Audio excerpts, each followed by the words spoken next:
নমস্কার, the power of astrology Sumanta ji Chowdhury আমার YouTube চ্যানেলে আপনাদের সবাইকে স্বাগত। আমি এখন আলোচনা করব মকর রাশি নিয়ে। 2026 সালে মকর রাশির জাতক জাতিকাদের কিছু কিছু মাসে কিছু কিছু সময়ে গোল্ডেন অপরচুনিটির জায়গা, সো কল্ড গোল্ডেন টাইমের জায়গা আমি লক্ষ্য করতে পারছি। তা নিয়েই আজকের বিশ্লেষণ, তা নিয়েই আজকের আলোচনা। এখন ইম্পর্টেন্ট ফ্যাক্টর যেটা হচ্ছে, আমার আলোচনা পুরোটাই কিন্তু সার্বিক মতে আলোচনা। স্পেসিফিক ভাবে যদি আপনাদের সম্পর্কে জানতে হয় তাহলে অবশ্যই কিন্তু কোনো ভালো সায়েন্টিফিক অ্যাস্ট্রোলজারের কাছে গিয়ে নিজের প্রেডিকশনটা করিয়ে নেওয়া বাধ্যতামূলক। আলোচনায় ফিরে আসি। 2026 মকর রাশি সাপেক্ষে গোল্ডেন টাইম কোন সময়গুলি, সেগুলিই আমি এখন আলোচনা করব। খুব ইম্পর্টেন্ট ফ্যাক্টর যেটা লক্ষ্য করা যাচ্ছে যে মকর রাশির ক্ষেত্রে কিন্তু কিছু কিছু মাসে খুব পজিটিভ বা কিছু কিছু সময় খুব পজিটিভ, আবার কিছু কিছু সময় কিন্তু মারাত্মক ধ্বংসাত্মক অবস্থা সৃষ্টি হবে। কিছু কিছু সময় দেখা গেল মারাত্মক ক্রাইসিস সৃষ্টি হলো, অপরচুনিটি আসছে, সেইগুলোকে আমি কোনোভাবেই ব্যবহার করতে পারছি না, গ্রহণ করতে পারছি না। মেন্টাল ডিস্টারবেন্সের জায়গাও মারাত্মক লক্ষ্য করা যাচ্ছে, ফ্লাকচুয়েশনের জায়গাও মারাত্মক লক্ষ্য করা যাচ্ছে। অন্যের দ্বারা প্রভাবিত হয়ে আমি আমার জীবনটাকে অনিয়ন্ত্রিত করে তুলছি, সেলফ কনফিডেন্সের জায়গাটা ডিটোরিয়েট করে তুলছি, সেই জায়গাটাও কিন্তু মারাত্মকভাবে লক্ষ্য করা যাচ্ছে। ইম্পর্টেন্ট ফ্যাক্টর এটা বলা যেতেই পারে কি হলো, আপনি হঠাৎ করে গোল্ডেন টাইম বলতে গিয়ে এই কথাগুলো বলছেন কেন? বলছি এই কারণের জন্যই, সেকেন্ড হাউসকে যখন হিট করছে রাহু, মাথায় রাখার প্রয়োজন আছে গোল্ডেন টাইম। দেখা যাচ্ছে আমি পরিশ্রম করছি, প্রচুর অর্থ উপার্জন করছি, কিন্তু সেটাকে ধরে রাখতে পারছি না। তাহলে গোল্ডেন অপরচুনিটি বা গোল্ডেন টাইমটাকে আমি ত্বরান্বিত করতে পারবো না আরো ভালো সময়ের ক্ষেত্রে, সময়ের জন্য। তার এক্ষেত্রে সঞ্চয়ের যে অবস্থান, সেই অবস্থান বা সঞ্চয়ের যে জায়গাটা ডিক্রিজ হয়ে যাবার জায়গা আমি ভালো মতন কিন্তু লক্ষ্য করতে পারছি। এখান থেকে ভেরি ভেরি কনসাস এবং কনসাস অবশ্যই হওয়া প্রয়োজন। ফার্স্ট গোল্ডেন সময়টা শুরু হচ্ছে কখন? চন্দ্র এবং সূর্যের অবস্থান 2:1% মধ্যে দিয়ে চন্দ্র এবং বৃহস্পতির গজকেশরী যোগ, এবং ইম্পর্টেন্ট ফ্যাক্টর এই যে মানে চরম রাজযোগ সৃষ্টি হওয়া, তাহলে সেটাও কিন্তু শুক্র, সূর্য এবং বুধের অবস্থান অত্যন্ত, এবং পরবর্তীকালে মঙ্গলের ট্রানজিট অত্যন্ত পাওয়ারফুল হয়ে যাচ্ছে। বুধ জাস্ট কুম্ভতে ট্রানজিট করলো, আমরা সবাই জানি।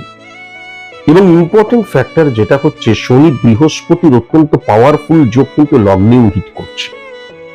তাহলে প্রথম যে গোল্ডেন সময়টা, সেই সময়টা কিন্তু 2 এপ্রিল থেকে 1 এপ্রিল রাত্রিবেলা থেকেই বলা যেতে পারে। মানে হিসাব মতন দেখতে গেলে 11:21 রাত্রিবেলায় 1 এপ্রিল, সেই সময় থেকে গোল্ডেন সময় শুরু হচ্ছে। আমি 2 এপ্রিল থেকেই ধরছি, 23 এপ্রিল পর্যন্ত কিন্তু থাকছে এই সময়টা। না, এই যে গোল্ডেন সময়, এই গোল্ডেন সময়টা কাদের? এই গোল্ডেন সময়টা পুরোপুরি কিন্তু যারা অর সিচুয়েশনের মধ্যে দিয়ে যাচ্ছে, দেখা যাচ্ছে যাদের ফিনান্সিয়াল ক্রাইসিস, সম্পর্কের ক্রাইসিস, বা দেখা যাচ্ছে মেন্টাল ডিপ্রেশনের মধ্যে রয়েছে, ডিস্টারবেন্সের মধ্যে রয়েছে, এইখান থেকে চরম উত্তরণের জায়গা কিন্তু আমি মকর রাশির জাতক জাতিকাদের ক্ষেত্রে লক্ষ্য করতে পারছি। ফার্স্ট, এবার চলে আসি, আমি যদি মে মাসটা দেখি, মে মাসটাই কিন্তু না অনেক হ্যাপাজার্ডলি সিদ্ধান্ত গ্রহণের জায়গা লক্ষ্য করা যাচ্ছে। মে মাসে সেলফ কনফিডেন্সের জায়গাটা ডিটোরিয়েট করে যাবার জায়গাটাও লক্ষ্য করা যাচ্ছে। মে মাসে আমার ফাটকার জায়গাটা, ফাটকার টেন্ডেন্সি, মানসিকতাটা অনেক বেশি বেড়ে যাবার জায়গাটা লক্ষ্য করা যাচ্ছে। এখানে ইম্পর্টেন্ট একটা ফ্যাক্টর রয়েছে, কি দেখা যাচ্ছে আমার 10 লক্ষ, 15 লক্ষ, 20 লক্ষ বা আরো বেশি দেনা হয়ে গেছে। এবার দেখা যাচ্ছে আমি কোনো কাজ করি, ক্ষণিকের ভুল করেছি, তাই জন্য 20 লক্ষ টাকা দেনা হয়ে গেছে। এবার আমি যে কাজ করি 50,000, 60,000, 70,000 টাকা ইনকাম করি, কিন্তু এবার দেখা যাচ্ছে সেখান থেকে 5,000, 5,000, 10,000, 15,000, বড় জোর 20,000 টাকা আমি সেই দেনা মেটাবার জন্য দিতে পারছি। সেই দেনাটা না কি হচ্ছে, ওই দেনার পিঠে দেনা, দেনার পিঠে দেনা, দেনার পিঠে দেনা, একটা দেনা মেটাবার জন্য আরেকটা বড় দেনা করছি, এই প্রবলেমটা থেকে যাচ্ছে। তখন কি হবে, অ্যাট এ টাইম যাতে আমি যদি ওই 50 লক্ষ, 1 কোটি টাকা পেয়ে যাই এবং আমি আমার দেনাটা পুরোটাই অফ করে দিতে পারবো, এই টেন্ডেন্সি নিয়ে দেখা গেল যে আমি লটারির টিকিট কাটতে শুরু করলাম, জুয়ার সাট্টায় চলে গেলাম। আপনারা মিলিয়ে নেবেন, এই টেন্ডেন্সির জায়গাটা কিন্তু লক্ষ্য করা যাচ্ছে। খুব ভালো মতন যদি মকর রাশির জাতক জাতিকাদের ক্ষেত্রে শনির পজিটিভ প্রভাব, শনি মানে কি লিগ্যাল অ্যাক্টিভিটিস, শনি মানে কি কঠোর কঠিন পরিশ্রম করা, শনির সবচেয়ে গুড এফেক্ট হচ্ছে কোনো প্রতিবন্ধকতা সৃষ্টি হলো, আমি সেই প্রতিবন্ধকতাটাকে দুবার চেষ্টা করলাম সরাবার, পাথর সরাতে পারলাম না, কুইট গিভ আপ করে নিলাম, তা কিন্তু নয়। যে কোনো প্রতিবন্ধকতাকে ওভারকাম করা সেটা কিন্তু শনির দ্বারাই সম্ভব। তাই জন্য শনি রক্তাক্ত হয়ে গেলাম, হ্যাঁ, ঘাম, রক্ত, চোখের জল মিশে একাকার হয়ে গেল, আবার তারপরের দিন উঠে দাঁড়ালাম, আবার লড়াই করলাম। এটা কেবলমাত্র শনি পজিটিভ থাকলে তবেই হয়। তাহলে সেই জায়গাটাও কিন্তু ভেরি ভেরি ইম্পর্টেন্ট হয়ে যাচ্ছে অগাস্ট মাসে। এবং মঙ্গল, রবি এবং বৃহস্পতির অত্যন্ত পাওয়ারফুল একটা যোগও কিন্তু সৃষ্টি হচ্ছে অগাস্ট মাসে। তাহলে 3rd অগাস্ট থেকে শুরু করে 12ই সেপ্টেম্বর পর্যন্ত, 6-9 অগাস্ট, 12ই সেপ্টেম্বর পর্যন্ত কিন্তু অত্যন্ত পজিটিভ একটা সময়। এই সময়টা না একদম হেরে যাওয়া মানুষজনদেরকে কিন্তু শুধু জেতাবে না, তাদের কনফিডেন্স লেভেল, তাদের লড়াই, রাজযোগ মানে গোল্ডেন টাইম মানে সবসময় আমি অরবপতি, আরো কোটি কোটি টাকা ইনকাম করছি তা নয়। হেরে যাওয়া মানুষ, বঞ্চিত মানুষ, পিছিয়ে পড়া মানুষ, চোখের জল আর বৃষ্টিতে ধুয়ে যাওয়া মানুষ, এদের যখন ফিরে আসার গল্পটাও কিন্তু গোল্ডেন টাইম বলা হয়। তাহলে সেই জায়গাটাও কিন্তু লক্ষ্য করা যাচ্ছে, এই সময়টা অত্যন্ত পজিটিভ রয়েছে।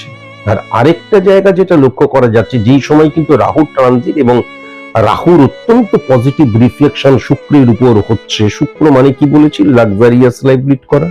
লাক্সারিয়াস লাইফ লিড করা মানে কি আম্বানিজির লাক্সারিয়াস লাইফ লিড করা আর স্যার সুমন্তজি চৌধুরীর লাক্সারিয়াস লাইফ লিড করা এক নয়। তাহলে আমাদের মতো নিম্ন মধ্যবিত্ত মানুষের, আমরা যে সিচুয়েশন ফেস করছি সেটাকে ওভারকাম করা, তাহলে সেই জায়গায় কিন্তু অত্যন্ত পজিটিভ আমি লক্ষ্য করতে পারছি। হ্যাঁ, ডিসেম্বর মাসে কিন্তু 9th ডিসেম্বর থেকে 23শে ডিসেম্বর পর্যন্ত কিন্তু অত্যন্ত পজিটিভ সময়টা আমি লক্ষ্য করতে পারছি। চন্দ্র কেতুর অবস্থান বেশিরভাগ সময় কিন্তু 3 নম্বর ঘরকে, 9 নম্বর ঘরকে, 11 নম্বর ঘরকে স্ম্যাশ করছে, ডিটোরিয়েট করছে, নেগেটিভ করছে, স্খলন ঘটিয়ে দিচ্ছে। এখন 3 নম্বর ঘর মানে বারবার ধরে আমি কিন্তু বলেছি মানসিকতা, মনোভাবের জায়গা। চন্দ্র কেতুর অবস্থান কি হয়, চন্দ্র কেতুর অবস্থান যখন একত্রীকরণ ঘটে, ফার্স্ট যেই জিনিসটা কখনো আমার কারোর সাথে না সুসম্পর্ক বেশি দিন থাকে না, ফার্স্ট সিদ্ধান্ত গ্রহণের ক্ষেত্রে মারাত্মক নেগেটিভ, ভুল সিদ্ধান্ত গ্রহণের জায়গাও লক্ষ্য করা যায়। আর আমার যে মানসিক মানে মনের কনফিডেন্সের জায়গা, সেটা না অনেক সময় ফ্লাকচুয়েশন বা ডিটোরিয়েট করতে শুরু করে। মেন্টালি স্যাটিসফ্যাকশনের জায়গাটা সেরকম ভাবে কিন্তু জীবনে আসতে চায় না। তাহলে 2026-এ কিন্তু চন্দ্রকেতুর ব্যাড রিফ্লেকশন লক্ষ্য করা যাচ্ছে। বন্ধুকেও শত্রু বানিয়ে ফেলা, কারোর সাথে সঠিক মতন অ্যাডজাস্ট না হওয়া, হ্যাঁ, একা সেরে হয়ে যাওয়া, এগুলো কিন্তু মারাত্মকভাবে লক্ষ্য করা যাচ্ছে। এই নেগেটিভ জায়গা থেকে অফ করতেই হবে। দ্বিতীয়ত যেটা লক্ষ্য করা যাচ্ছে যে মঙ্গল উচ্চস্থ হয়ে রয়েছে, মঙ্গল এবং রবির একত্রীকরণ যখন ঘটে, মঙ্গল রবি এবং বৃহস্পতির একত্রীকরণ যখন ঘটে, আমি বহুবার বলেছি, তখন মঙ্গলের পাওয়ারটা অফ করে দেয় রবি। কেন? রবি কিন্তু অগ্নুৎপাত, আর মঙ্গল মানে আগুনের গোলা।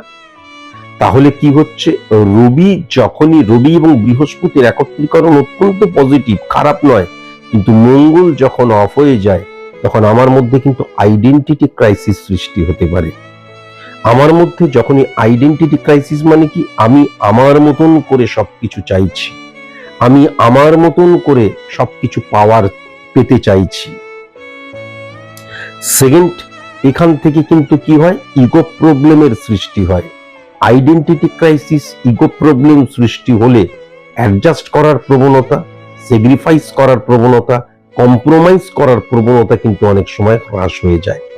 বৃহস্পতি মানে কি? বৃহস্পতি মানে আমার ভেতরের যে জ্ঞান, সেই জ্ঞানটাকে আমি ইমপ্লিমেন্ট করছি ফর সাকসেস, অ্যাচিভ সাকসেস।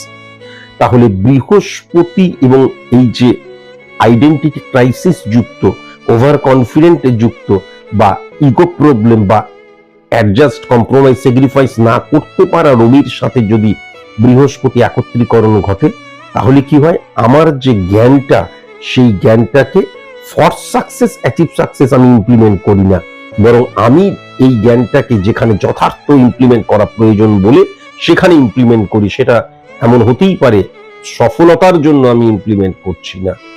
তাই জন্য কি অনেক সময় ওয়েস্ট অফ আমার যে জ্ঞানটা, আমার যে অভিজ্ঞতাটা, আমার যে নলেজটা, এটা কিন্তু লক্ষ্য করা যায়। ওয়েস্ট অফ ফিলিংস এর জায়গাটাও লক্ষ্য করা যায়, ওয়েস্ট অফ ইমোশনের জায়গাটাও লক্ষ্য করা যায়। তাই জন্য এখান থেকেও কিন্তু ভেরি ভেরি কসাস এবং কনসাস অবশ্যই হওয়া প্রয়োজন। এবার ইম্পর্টেন্ট ফ্যাক্টর কিন্তু একটা রয়েছে, আমি যদি খুব ভালো মতন শুক্র এবং সূর্যের অবস্থান, আমি পূর্বেও যেটা বলেছি যে শুক্র এবং সূর্যের অবস্থান কিন্তু শুক্রাদিত্য যোগ সৃষ্টি করেছিল এবং এখনো শুক্রের ঘরেই রয়েছে। কিন্তু বুধও কিন্তু ট্রানজিট করলো, কিন্তু আমি যখন চন্দ্রকে হিট করছে, চন্দ্র দ্বারা সূর্য, শুক্র এবং বুধের অবস্থান কি করে, বারবার ধরে এটা আমি বলেছি, ইলিউশন, আবেগ, ইমোশনের জায়গাটা বাড়িয়ে দেয়। ইলিউশন, আবেগ, ইমোশনের জায়গাটা যখনই বৃদ্ধি পাবে, তখনই কিন্তু মঙ্গল রবির অবস্থানের, মঙ্গলকে কি সে কিন্তু 2:1% মধ্যে দিয়ে হিট করবে, কারণ মেষ এবং বৃশ্চিকের অধিপতি গ্রহ মঙ্গল। তাহলে সেক্ষেত্রে ওয়েস্ট অফ এনার্জির জায়গাটাও লক্ষ্য করা যাচ্ছে, ভুল মানুষের পাল্লায় পড়ার জায়গাটা লক্ষ্য করা যাচ্ছে, ভুল কাজকর্মের জায়গাটা লক্ষ্য করা যাচ্ছে। হ্যাঁ, উত্তেজিত হয়ে গিয়ে একগুঁয়েমির দ্বারা আমি একটা ভুল পথে চলে গেলাম, সেই জায়গাটাও লক্ষ্য করা যাচ্ছে। অ্যাক্সিডেন্টাল প্রবণতাও কিন্তু মারাত্মক লক্ষ্য করা যাচ্ছে। আজকের মতন এটুকুই, নমস্কার।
you